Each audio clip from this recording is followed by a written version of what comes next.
Pagi ini kita dari Semarang menuju ke Solo via tol dari Tembalang sampai ke pintu keluar tol Kartosuro. Di hari Jumat tanggal 8 November 2024 mulai memasuki tol pukul 7.30. Di Solo kita akan jalan-jalan dan kulineran selama 3 hari, mulai dari hari Jumat sampai hari Minggu.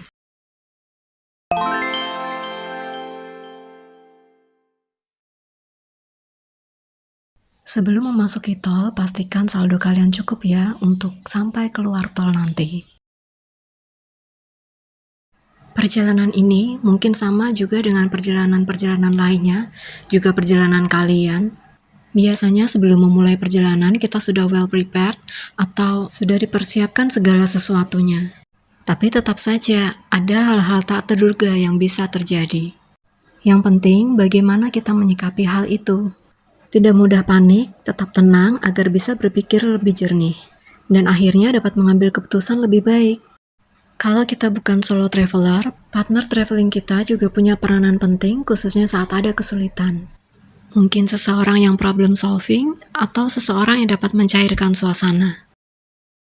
Kita sendiri secara pribadi juga bertanggung jawab untuk membuat keadaan senyaman mungkin dan tetap menyenangkan selama dalam perjalanan, apapun situasinya.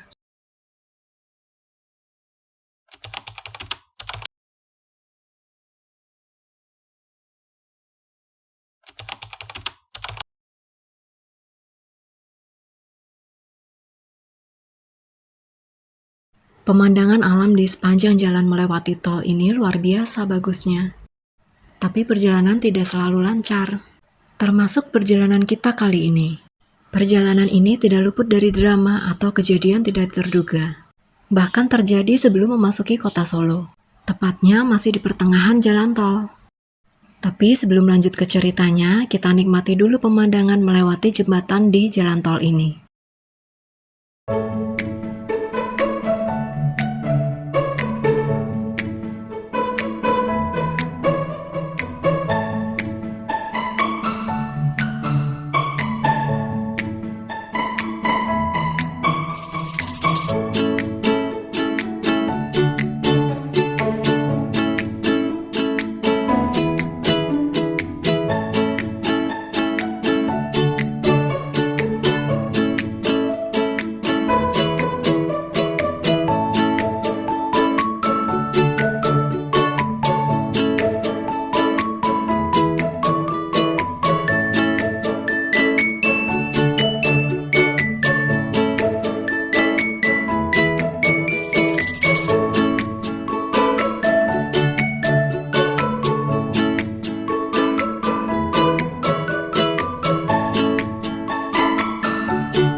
Masih di tol arah Bawen Solo Jogja, baru notice kalau temperatur mesin mobil mulai panas. Waktu itu agak bingung juga kenapa, karena sehari sebelum keberangkatan mesin sudah dicek. Dan radiator juga habis diservis beberapa bulan sebelumnya. Kita berpikir untuk berhenti di rest area untuk checking. Selama perjalanan sebelum sampai ke rest area, kita melambatkan laju kendaraan dan mematikan AC. Pada saat itu entah apakah ada pengaruhnya. Selama beberapa waktu, rest area masih belum terlihat. Akhirnya kita memutuskan untuk berhenti selama beberapa waktu di bahu jalan sampai temperaturnya sedikit menurun. Setelah itu kita lanjut jalan lagi. Sampai menemukan rest areanya, kita nikmati dulu pemandangan di tol ini ya.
Akhirnya yang sudah diharapkan dari tadi, sampai juga kita di rest area. Setelah memarkirkan mobil, ini dia masalahnya. Entah bagaimana selang radiator bisa lepas. Kita tunggu uap panasnya hilang dulu sebelum disambung kembali. Sambil menunggu, kita explore rest areanya.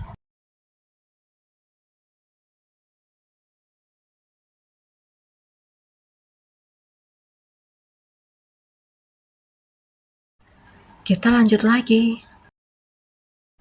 Ini adalah perjalanan keluar tol via pintu keluar Kartosuro.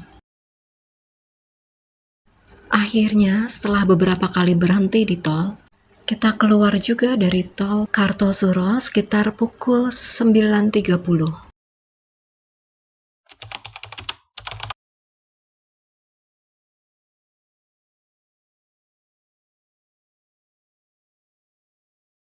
Lalu pada pukul 10 pagi kita mulai memasuki area parkiran Solo Safari.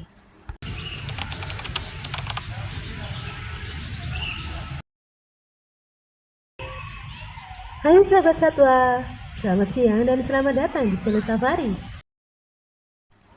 Untuk harga tiket masuk ke Solo Safari dan cara pemesanan tiketnya, serta apa saja yang ada di dalam Solo Safari akan ada di video terpisahnya ya. Ada juga jadwal pertunjukan yang terlampir di Solo Safari.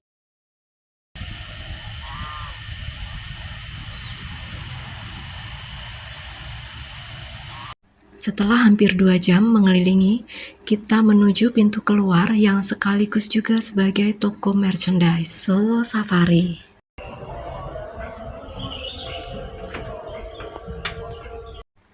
Keluar Solo Safari masih di area parkiran, kita istirahat sejenak sambil memutuskan untuk makan di mana. Akhirnya pukul 12 lewat kita keluar dari parkiran menuju ke warung makan Bu Zainal yang ada di Jalan Ronggowarsito. Konon warung ini sudah ada sejak tahun 1985. Jenis masakannya ada banyak, terlihat menarik dan baru. Akhirnya kita pesan nasi empal sayur bayam dengan jeruk tawar, total 31.000. Untuk sambal terasinya tersedia di meja bebas ambil. Setelah mengurus beberapa keperluan, di jam 3 sore kita lanjut kuliner lagi di Sate Kere atau sate jeroan sapi Yurebi. Untuk tempat parkirnya tidak usah khawatir karena di sini disediakan parkiran khusus kawasan kuliner Sriwedari.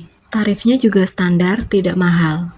Masuk lewat samping persis di belakang sate Yurebi. Yurebi sendiri mulai berjualan keliling pada tahun 1965.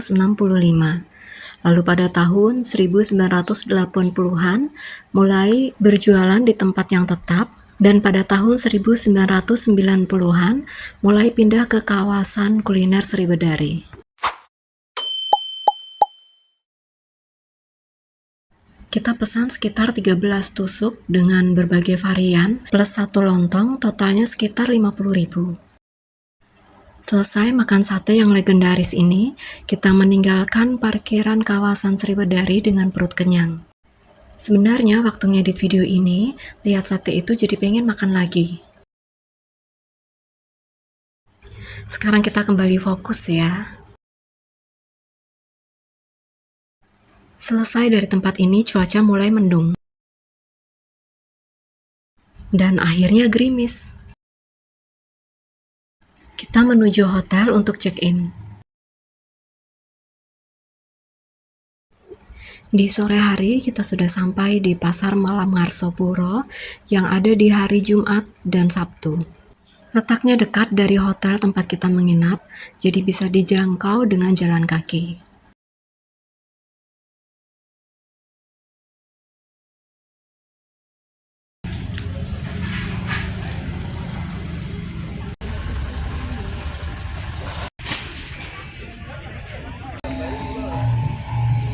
Ini adalah area halaman Kelurahan Keprabon yang menjadi bagian dari Pasar Malam Ngarsopuro.